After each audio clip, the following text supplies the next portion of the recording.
Okay, everybody, hello, and welcome to Nostalgia Trap. I'm your host, David Parsons. Thanks so much for tuning in. I hope that you're doing well wherever you might be.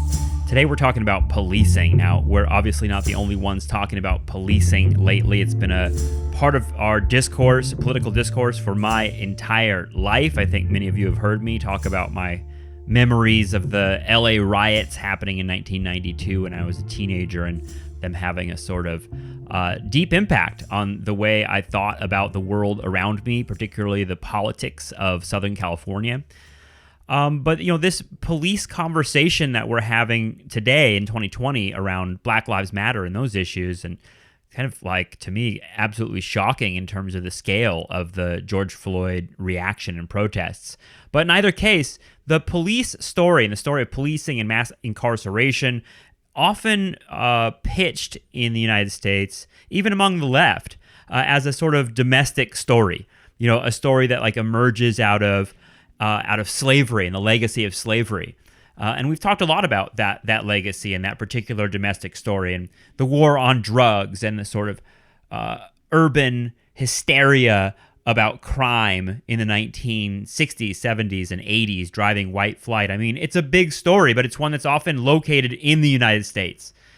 But my guest today is bringing us a sort of global perspective on policing, and particularly a global perspective on how policing has been shaped in the United States by the actions around U.S. foreign policy. So his book, by the way, his name is Stuart Schrader. His book is called Badges Without Borders: How Global Counterinsurgency Transformed American Policing. And this really is about a particular story. What he's talking about in this book is mainly around the Office of Public Safety, which was a program created by the Kennedy administration in 1962 to provide aid and training to police forces around the world.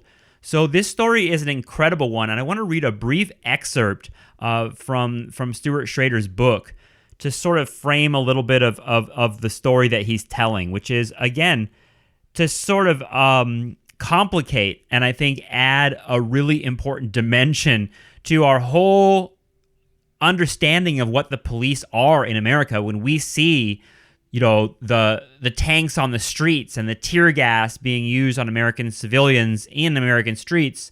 It's something that I think seems out of context in some ways. And what we get from Stuart Schrader's work is a sort of international dimension that shows us that this has been, in fact, a part of U.S. policy for a very long time. It's been something that's been building in American life for decades. So here's this quick excerpt from Stuart Schrader's book, Badges Without Borders.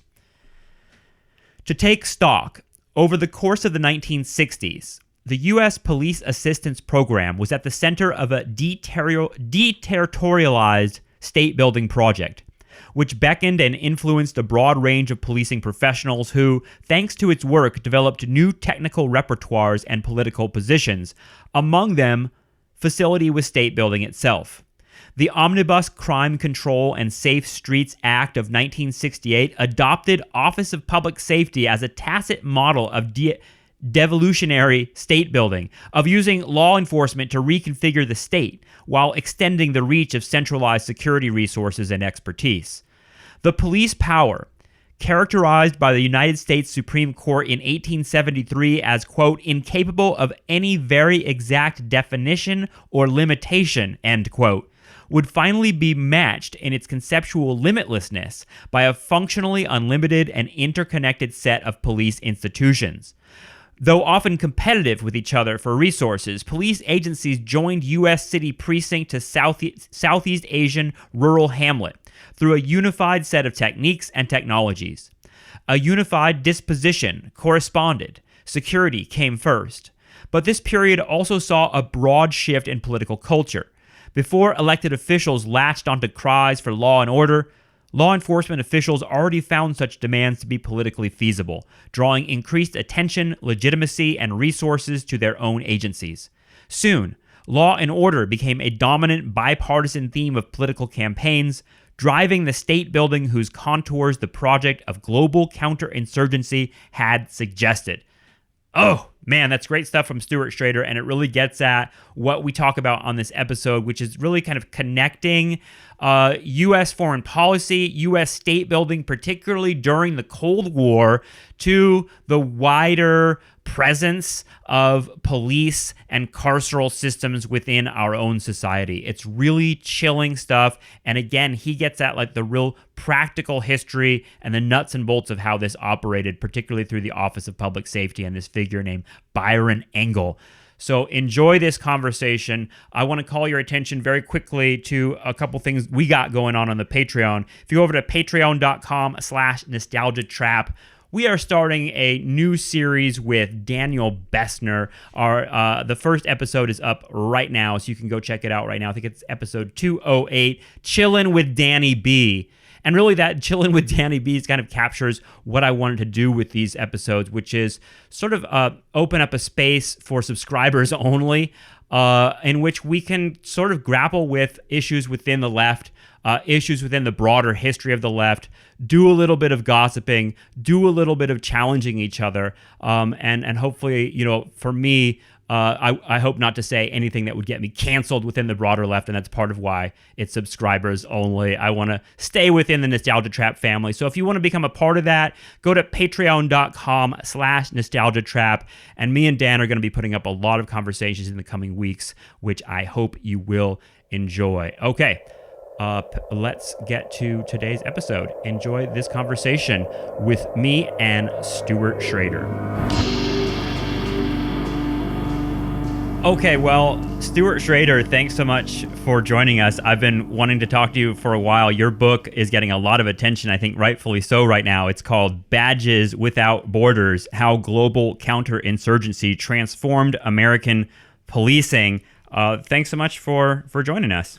Thanks for having me. I wonder about we do a lot of like academic origin stories on this program. I'm wondering at what point in your life, or even maybe your academic career, did you start kind of connecting these issues? Because for just out in front, like the main reason I wanted to talk to you is because we talk a lot on this show about like the Vietnam War and the Cold War, and police and the war on drugs and the sort of domestic story versus the foreign policy story of the last 50 or 60 years. But it's something that you in your book have sought to connect those stories. At what point did you begin to sort of see that come together? Well, I started thinking about this in college in the late 1990s. I took a class with a guy named Bob Brigham, who's a historian of the U.S. war in Vietnam, who was one of the first people who used Vietnamese language sources. And as I recall, most of my memories of college are hazy at best. So it's funny that this stuck in my head for whatever reason. He said something in the class about how I guess the activism of the Johnson administration overseas, which he included the war in Vietnam as part of that, was linked to the activism of the Johnson administration domestically in terms of the Great Society. And typically, I think, we understand the two as, kind of a trade-off. Lots of people at the time made that critique, and I think it still rings true that the war effort in Vietnam, the funding and resources and just kind of emotional and political commitment that went into fighting the war, sapped some of the energy and resources that might have otherwise gone into fighting the war on poverty. So I obviously. Yeah, but also, Bob Brigham, I think, was trying to make an argument that the kind of sphere of responsibility for government under the ideas that kind of guided the liberal administrations of both Kennedy and Johnson, they were interventionist, they were expansive, they were kind of hungry in some sense. And so, that idea, for whatever reason, stuck in my head, and occasionally it would just kind of pop back up. And then when I got to graduate school, which was well over a decade after that point, this idea kind of remained in my head, and I was interested in policing. I was interested in urban development, gentrification, stuff like that. And so I didn't really exactly know how to put all of these ideas into a single kind of conversation. But once I started to do some reading on U.S. empire and other other literatures about other empires, it started to kind of become clear to me how I might be able to knit these topics and interests together. But it was not, a straightforward route. I didn't come up with the idea for the book, kind of fully formed before I started writing it.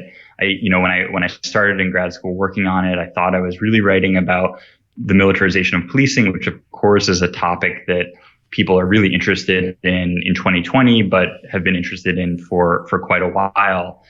And that was in some sense my initial guiding impulse. And ultimately the book is not really about that, except insofar as I make some critiques of that concept, and kind of moved in a really different direction, in part just because when I tried to find the history of the militarization of policing in the records of either the Department of Defense or, other aspects of the Johnson administration, the more civilian side, I just couldn't really find it.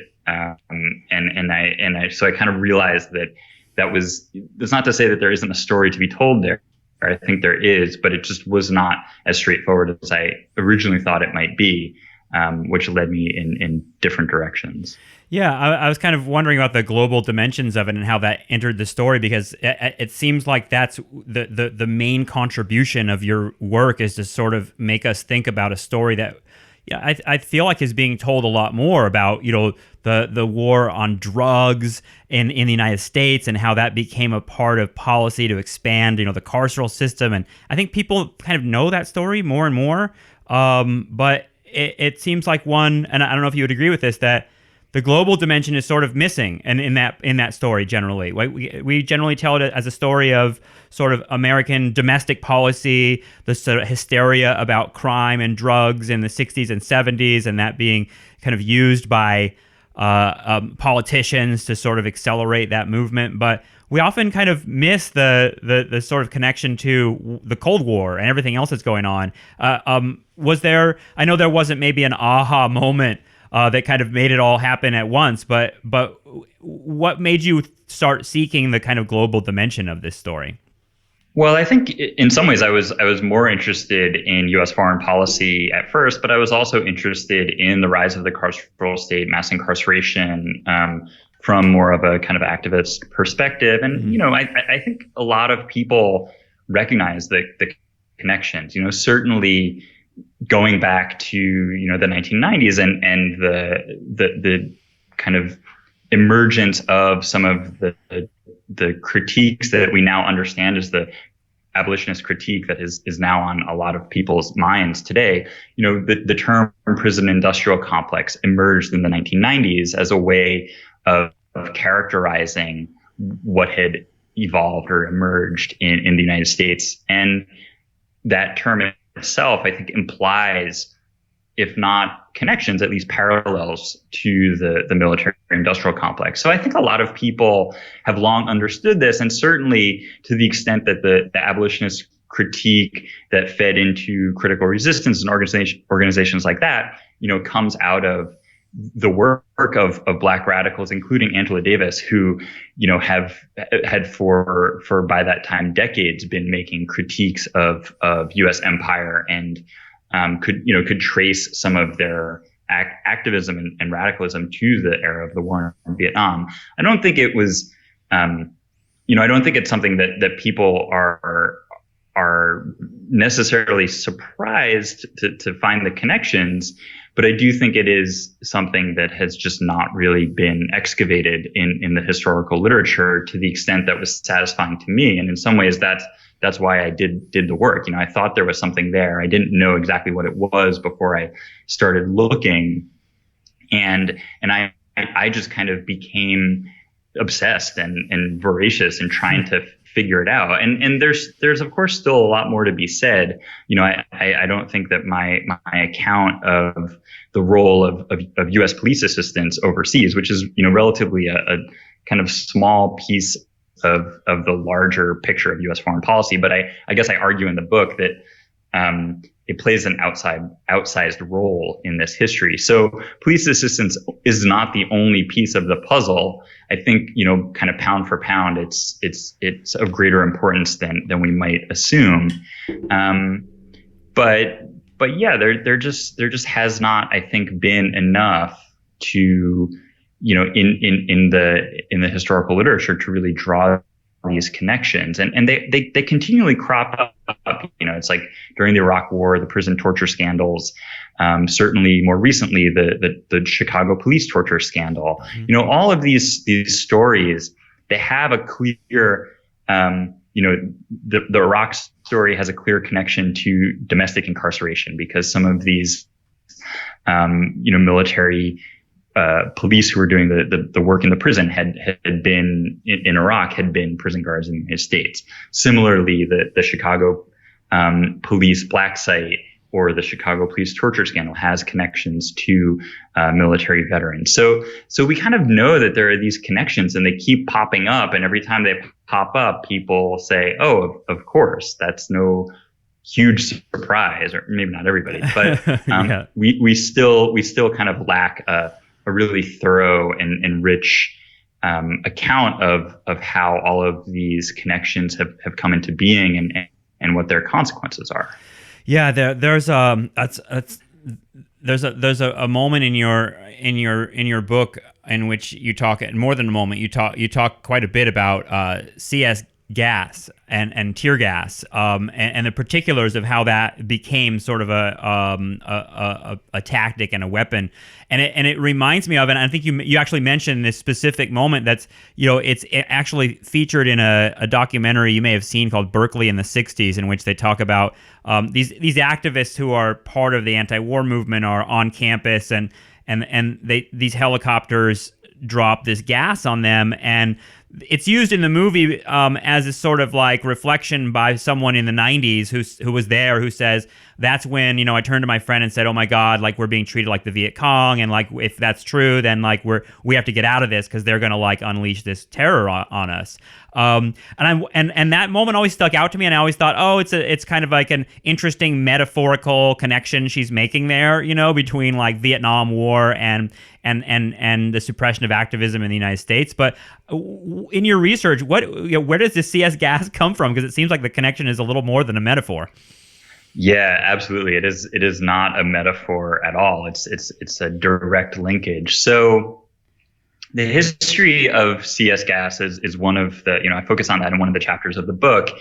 And it's interesting because CS, is, first of all, it's not a gas. It's a very fine powder, which chemists will be eager to correct anybody who gets that wrong. But so it was invented quite a long time ago in the late 1920s, I believe, at Middlebury College by some chemists, and it didn't really become used in war or even in police crowd control for quite some time.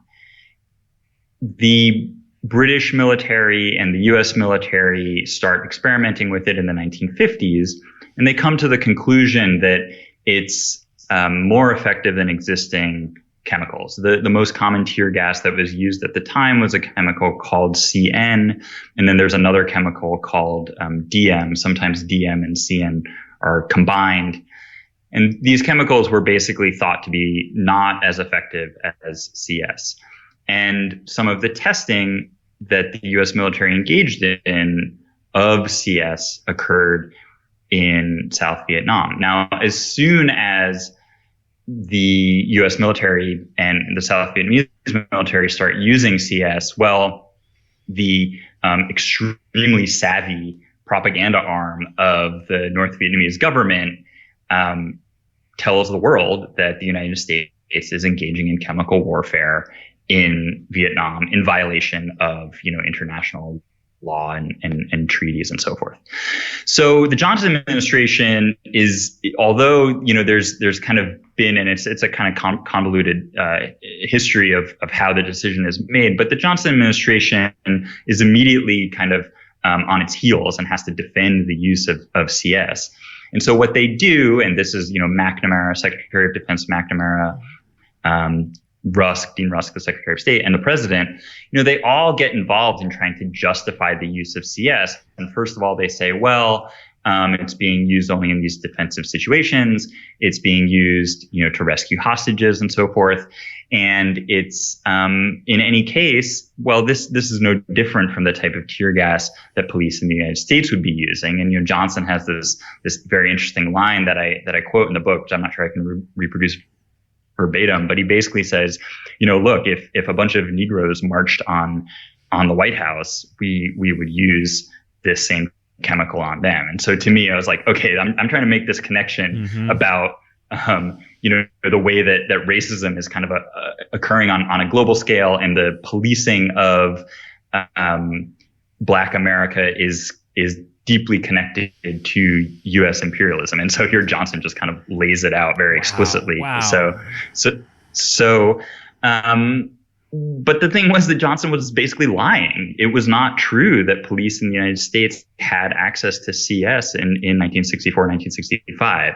So over the next several years in Vietnam, the U.S. military develops all kinds of delivery methods of CS, and they're not using it in crowd control situations. They're using it basically as kind of preparation to, use explosives or firearms or whatever. They use it. The idea is that CS is it's so unpleasant that if somebody encounters it, they're going to flee, whether they're in a bunker or a tunnel, they're going to try to escape, or even if they're just kind of hidden in thick underbrush, they're going to run away when CS, when they start breathing it. And as soon as they run away, well, maybe they'll be captured, but maybe they'll just be shot or blown up. And so this is how CS is used. And scientists at the time got wind of what was happening. It started to be reported in the media a little bit, and scientists were really shocked and did a lot of investigations into what was actually going on. Scientists in the United States and Europe into what was going on. And they basically calculated that the amount of CS that the U.S. military used, if you kind of laid it in a flat kind of blanketing cover, it was more than would cover the entire square mileage of the country of Vietnam, right? Wow. So South Vietnam. So it's just a massive, massive amount of this chemical that is being used, in addition to other chemicals that the United States is using for defoliation, Agent Orange, picloram, and other really nasty chemicals.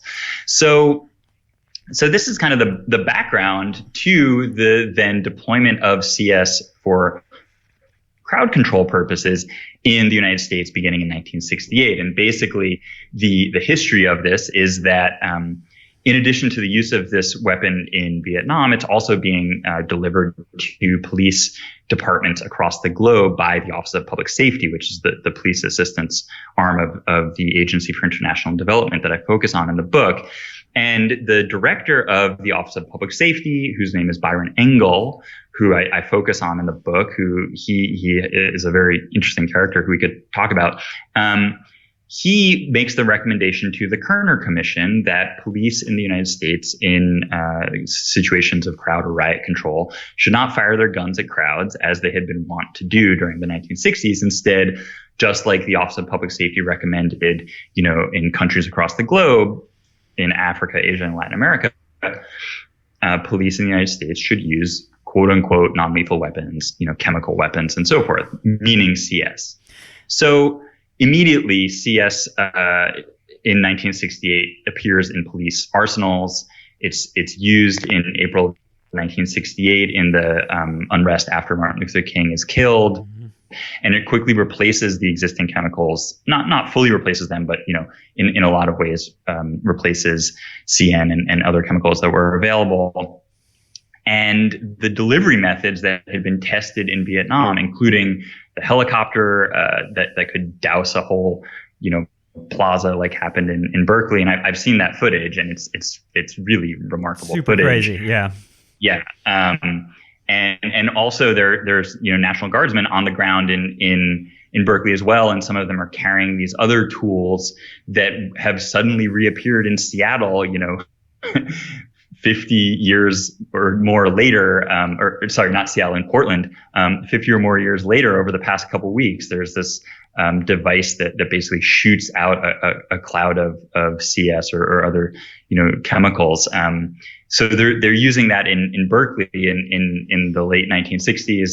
It's now suddenly reappeared in Portland, and ice was invented for use and tested and invented in Vietnam. So there's a really direct connection, and the last thing I'll just say about the CS story that I think is really important in the context of 2020 is that the New York Times reported that more than 100 cities and towns across the United States have had tear gas deployed in protests.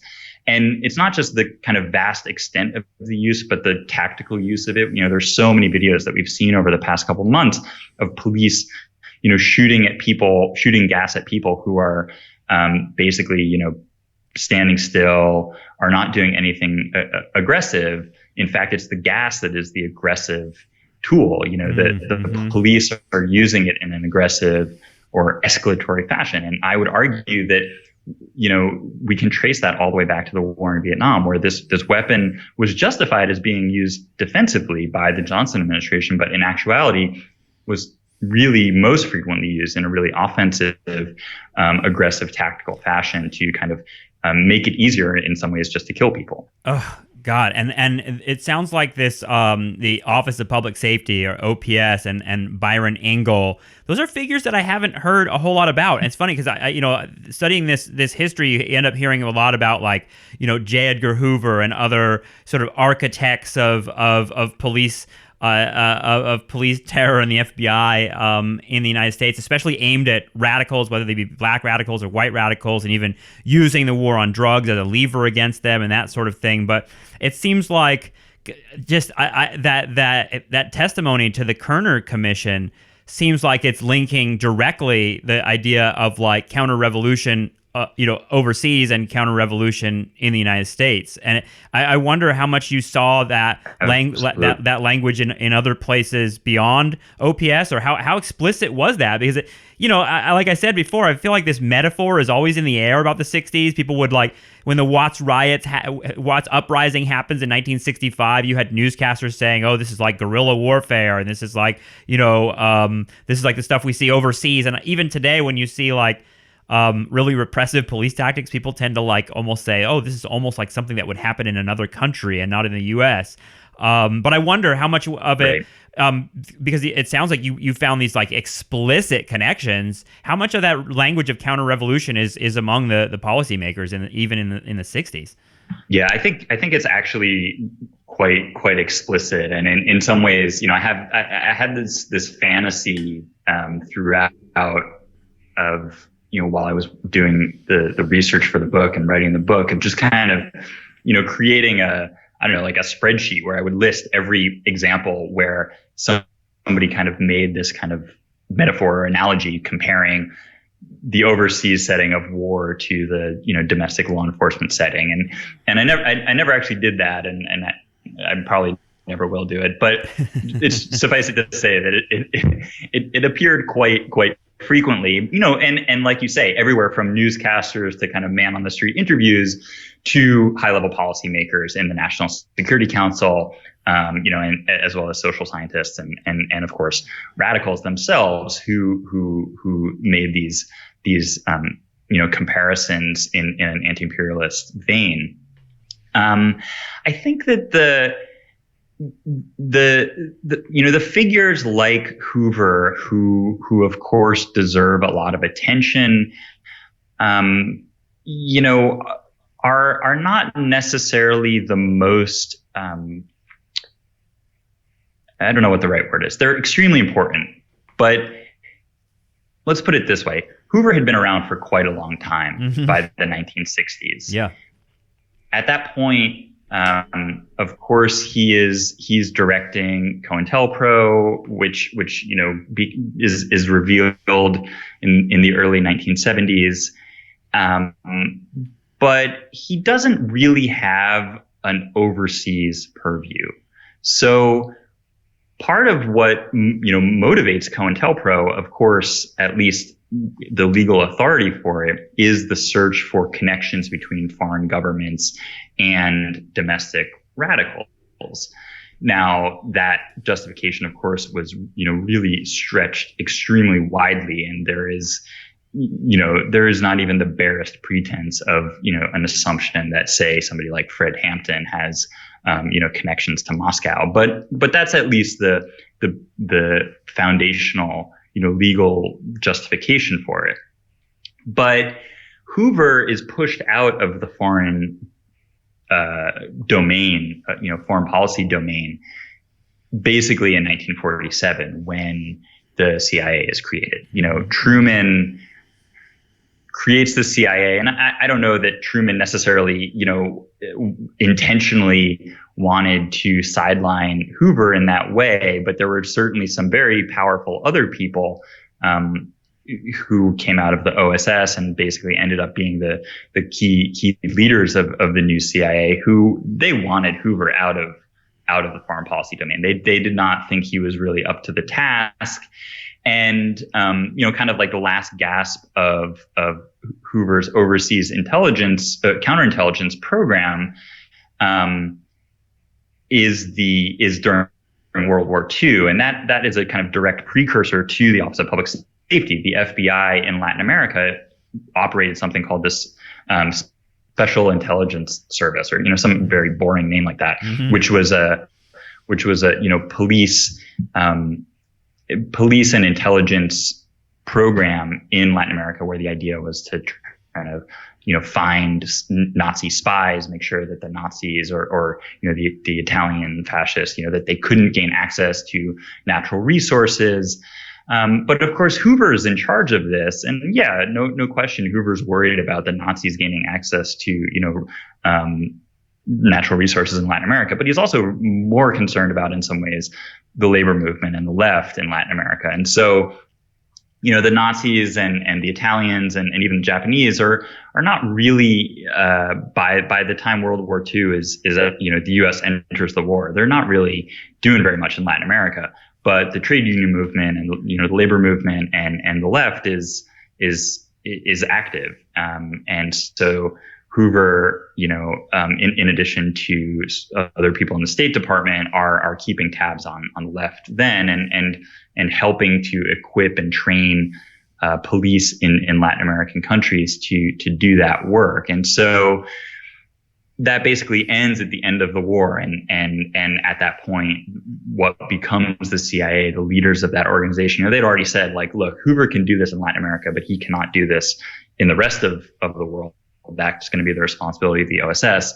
And then, after the war, they're basically like, okay, sorry, John, you're out of this business. And, and he was bitter about that, for the rest of his career. And that kind of, structured some of the relationship through that between the FBI and the CIA for not just, the rest of Hoover's lifetime, but all the way up to the present. I mean, honestly, in some ways, 9/11 could have been prevented if the FBI and the CIA got along better, And I'm not saying that they necessarily that I want better intelligence coordination, because I think that the consequences for our freedoms would be grave. But nonetheless, it is technically true that the CIA and the FBI still don't really work very well together, and that goes all the way back to the 40s. And the creation of the Office of Public Safety, which is not, it's kind of under the auspices of the CIA, but it's really housed in the Agency for International Development, and it's overt, it's not covert. That was possible, and intended to be, separate from the control of the FBI. The FBI, had a clear role, because a lot of the police officers who go into the Office of Public Safety, they had been students at the FBI Academy. They were known to Hoover. Hoover and Byron Engel knew each other. So these, and of course, Hoover's kind of ideological influence on police in the United States throughout the 20th century is massive. A lot of police really learn many of their both kind of technical ideas about how policing should work, but also their kind of ideological ideas about what the task of policing and certainly the control of radicalism. They get that from Hoover or from the kind of leadership circles of the FBI. So, but at the same time, the FBI is not the key player in the 1960s because of the elevation of figures like Engel and a number of others who I look at in the book who, want to not only like carve out some bureaucratic space for themselves, but are, functionally separate and independent from the FBI. Yeah, and I don't know if I even have a question here, but what it made me think while you were talking there, it seems like there's the FBI and Hoover and this sort of anti-communist stuff that's happening in the 1950s that we associate with McCarthyism and like purges and that sort of stuff, like rooting out radicalism. There's like a different kind, because it's a new left that comes in the 60s that isn't so closely associated with like, Communist Party and that sort of stuff. It seems like there's an adjustment that the system needs to make, and the Hoover and FBI people seem like they're not necessarily making it. Like there's I wrote a book about the GI coffee houses, and when they investigated all those sort of like so-called subversion of the American military, they did, I think it was called, they weren't called HUAC anymore. They were called like the Committee on Internal Security in Congress. I think they had testimony in like 1970 or 71. And by that time, they were just all they were looking for was connections to the Soviets and like they were trying their techniques and their kind of reading of the whole situation seemed really dated. It seemed like they were looking for, again, like these kind of Russian agitators that had implanted Marxism into the minds of these college kids. But by this time, the college kids were just kind of like become radicals themselves, if that makes sense. Yeah, I think that's exactly right. They were kind of behind the times, and they were really focused, and this was true around the globe. They were, the public safety advisors who did the work of the Office of Public Safety, and just to explain what I mean by that is that they were deployed to in total 52 countries around the globe, and they would advise police about how to kind of improve their techniques, and sometimes that would mean going to a country and saying, your police don't have a radio system. Like how can they possibly be effective? Well, we're going to help you build up a radio system. Mm-hmm. Or your police don't have a fingerprint laboratory, or a crime evidence laboratory. So we're going to help you build up one of those.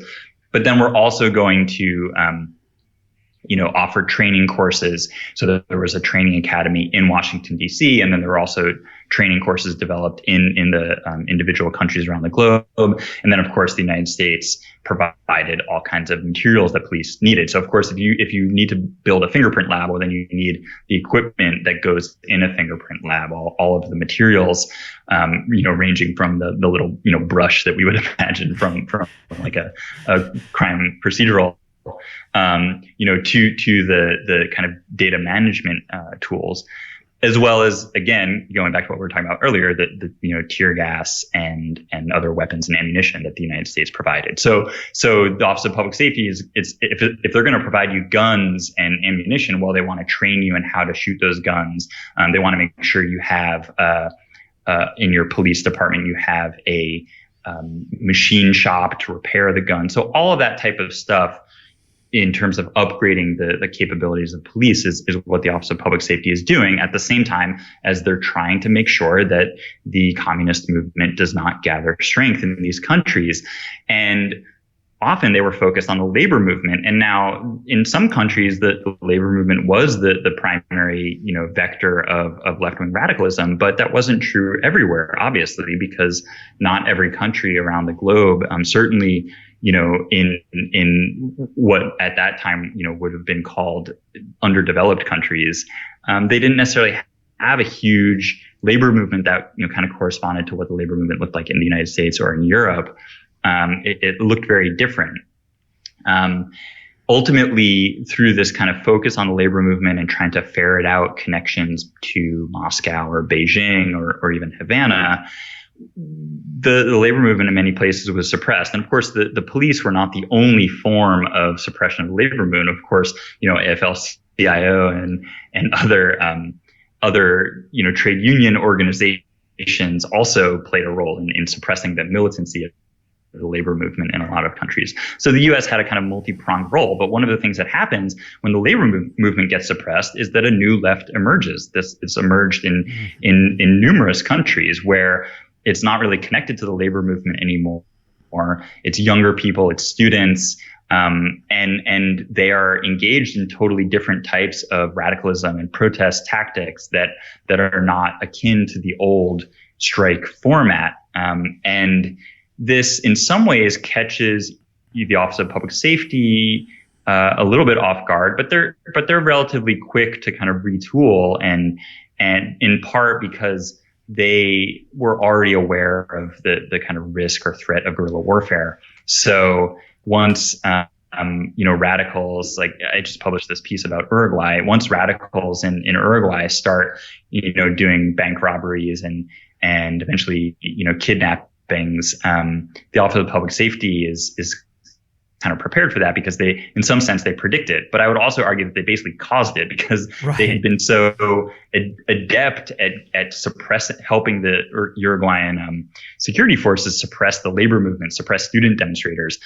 that the left-wing radicals felt they had no other option except to engage in these kind of underground tactics. Of course, that's a little bit of an exaggeration because the other kind of more traditional tactics persist, but some of the militants are pretty explicit about saying, look, the repression got so bad that we needed to shift tactics and go in new directions, and they started focusing directly on the police, whereas previously they were focused on the kind of bread and butter economic issues that we might imagine the labor movement would be focused on. Now they start saying our primary concern is police. So they start going to police officers' houses. They break into police installations and steal guns, steal uniforms. They're focused directly on the police, which of course makes the police even more mad and more aggressive and violent toward them.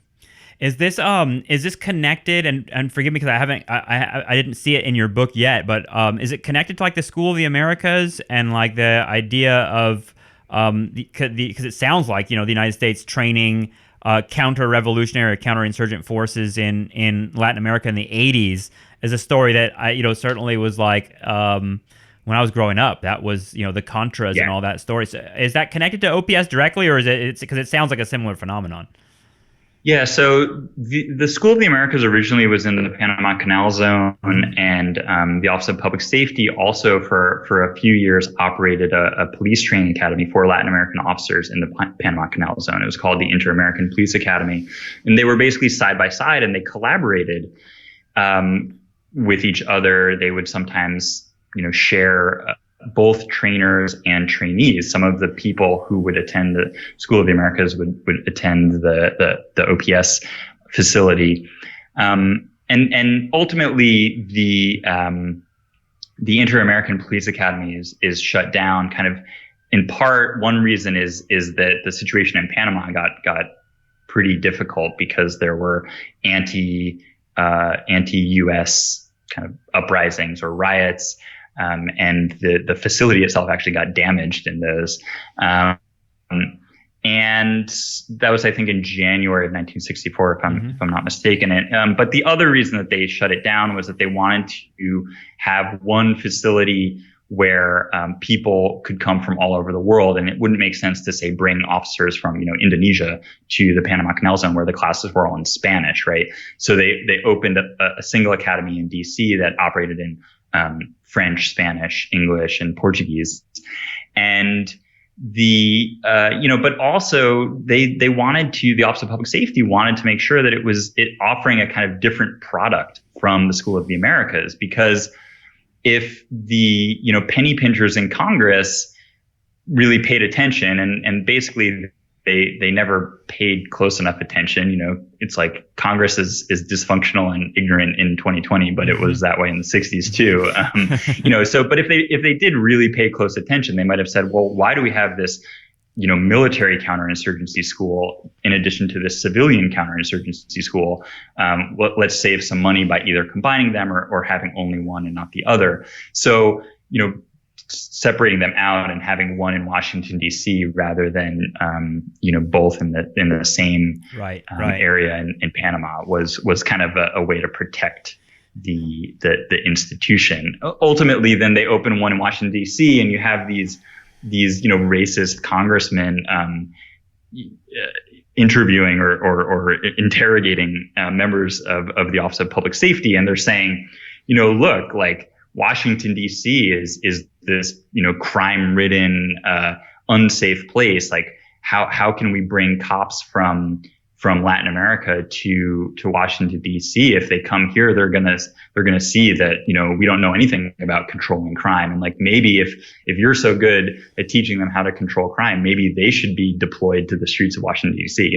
They say in this kind of grandstanding fashion, they say these kind of ridiculous but also very revealing racist accusations. Well, the racist part, I wanted to get a little bit to that and unpack a little bit of it, because it's making me think of a point that came up on our program a couple weeks ago when we talked about Mike Davis and John Wehner's new book, Set the Night on Fire, about LA in the 60s. And one of the things that there are a lot of stunning little bits from that book, but one of the things that I had never realized before, and I'm from the Los Angeles area, thought a lot about the LAPD and William Parker over the years, but didn't realize that the LAPD was actively recruiting from police officers from the prison guard population in the Deep South. So there's like evidence that William Parker was putting like LAPD posters and trying to draw like Southern, specifically like white Southern Protestant racist dudes into the LAPD. And it reminds me of this cross-pollination you're talking about a little bit of, like there's like a real kind of set, but also just like how things have changed, because the LAPD is now like a diverse organization. Like we've seen like neoliberalism come and like put a very different face on that. It's again, I don't know what my question is, other than to say that like it seems like your book is really touching on and connecting some issues here that I think are really, really vital, and I don't think we've looked at in much detail before. Yeah, absolutely. And I talk a fair amount about Parker and the LAPD in the book, because, obviously the history of policing in the United States in the 20th century really, Parker looms large. Parker's one of these people who doesn't get along with Hoover. So that itself also plays an interesting role and forces, I don't know if forces is the right word, but it helps Parker justify his own kind of intelligence operations because he feels like he can't rely on Hoover. That's right. I just want to pause for those that haven't read the book. Like another stunning thing about finding out about Parker is that he ran these intelligence operations that were sort of collecting information that that he could blackmail public officials with, and just like a very sophisticated and sinister operation that like confirms all the like nightmares that are portrayed in like noir films of the era, that there's like these shadowy forces. But sorry to interrupt, but yeah, Parker's such a crazy figure. Yeah. So, but what I think is really interesting, and one of the things that I try to lay out in the book, is that the roadmap toward the more kind of diverse LAPD or NYPD that we have in 2020, which I think on the one hand, everybody who pays attention to it would say like, well, it's good that these institutions start to be more representative of the populations of the cities that they are operating in. But on the other hand, I think anybody who, really looks closely will say, well, actually having the, more than half of the NYPD be people of color hasn't actually made the NYPD not be racist, right? So, or the LAPD for that matter. So I think that the roadmap to kind of diversifying police and using people of color kind of writ large to then police people of color comes out in some sense of the experience of U.S. empire. And it's not only during the Cold War that I look at, but there's a longer history to this of the idea of using people who look like the policed to do the policing. And I think it goes hand in hand with kind of shifts in the kind of liberal, racial liberal fabric of U.S. culture and politics in the post-World War II period. And what was just so interesting for me in doing my research was to find that some of these people who, on the one hand, they're deeply experienced cops. I think there's basically no doubt that when they were cops, they were engaged in all types of racialized social control, and probably, said very offensive things in private. But then once they're elevated to this kind of level of being an instrument of U.S. diplomacy to fight the Cold War abroad, they start to be a lot more careful about the way they talk about racial difference. And they understand quite clearly, I think, that the U.S. mission after World War II is to be the global leader. And in order to be the global leader, the U.S. has to find allies and connections among countries where the people who live in those countries are not white, and who also, because of not just Soviet propaganda, but also just like the news media itself, they're well aware of the racism that exists in the United States. So if cops are kind of the key factor in holding the color line in place in the United States in the 20th century, well, now they have to kind of reconfigure their activities so that they, of course, don't overthrow or overturn the color line, but they, in some sense, learn to globalize it in order to operate on this new terrain of global leadership for the United States during the Cold War, when many people around the globe, in the decolonizing globe, might find alliance and fellowship with the Soviets, who of course were integral to defeating the Nazis, and who espouse programs of racial equality and national liberation, and whereas the United States is not willing to espouse that in the same way. Wow. It reminds me actually of a moment of another documentary that I've shown a million times in my history classes over the years, Hearts and Minds, which is about the Vietnam War. Came out in 1974, I want to say.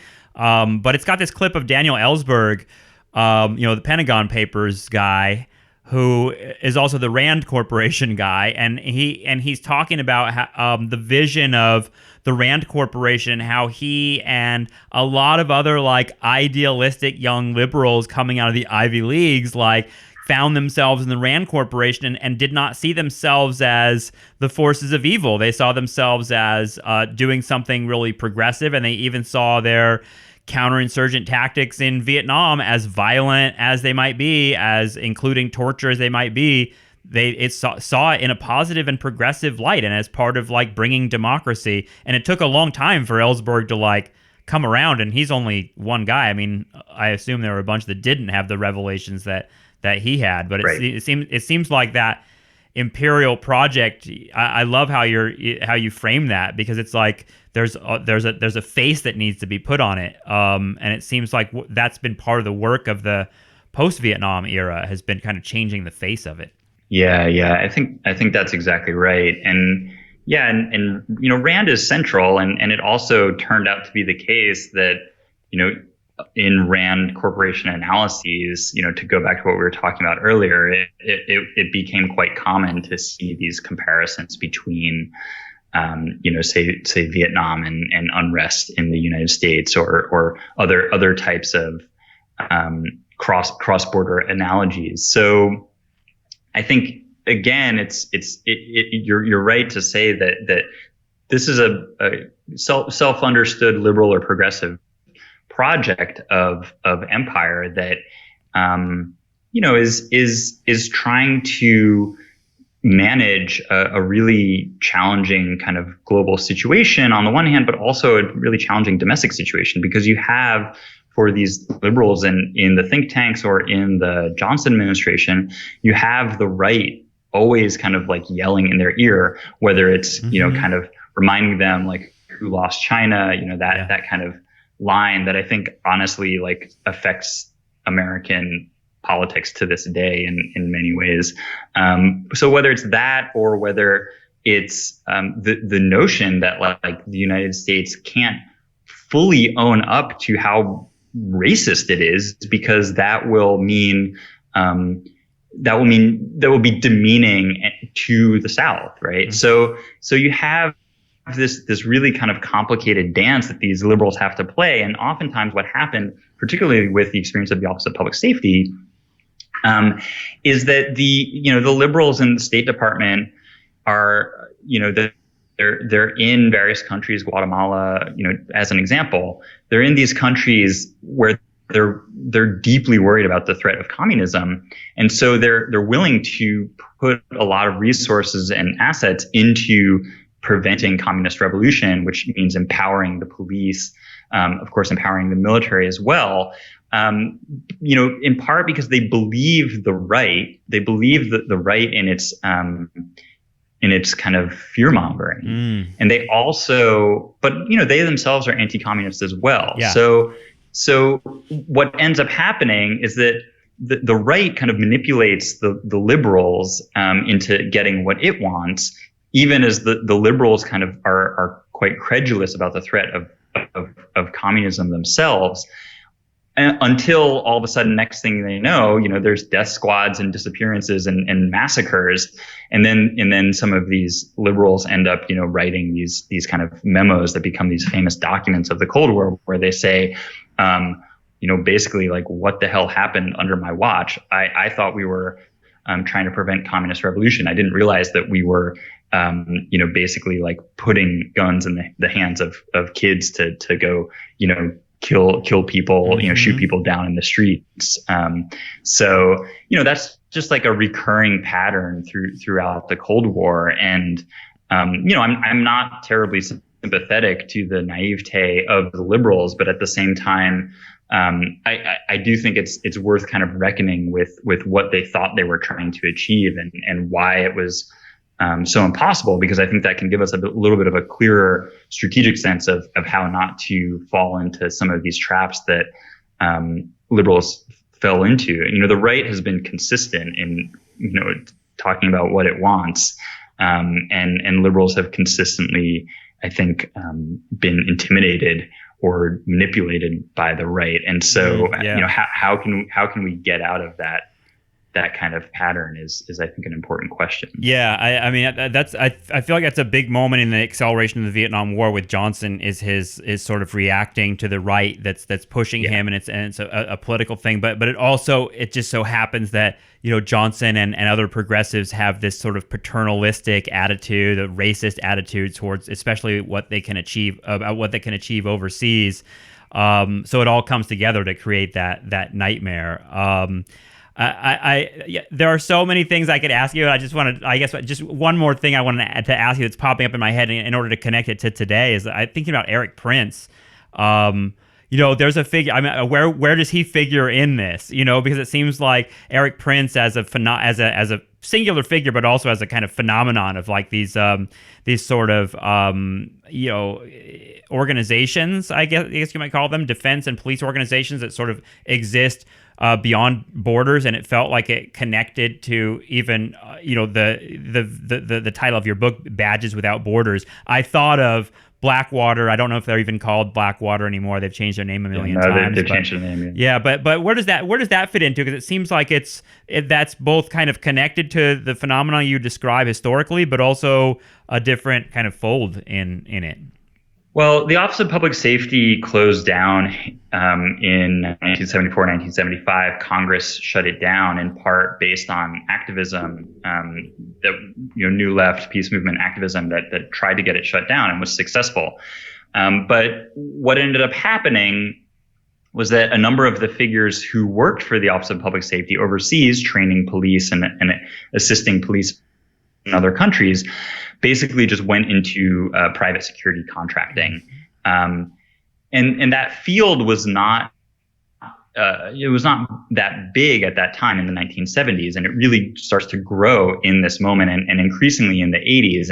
And this is, a strange kind of effect of the retrenchment of the kind of interventionist foreign policy apparatus. So the restrictions start to be written. There's restrictions on police assistance, restrictions on other types of covert operations, certainly by the CIA, that happen in this kind of post-war in Vietnam moment with the church, Pike, Rockefeller, all these investigations into what has been going on. So restrictions start to get drawn. And so what does that mean? Well, okay, the U.S. government in some ways gets out of the business of doing this work. But the work doesn't cease. Instead, private corporations form to do the work instead. And so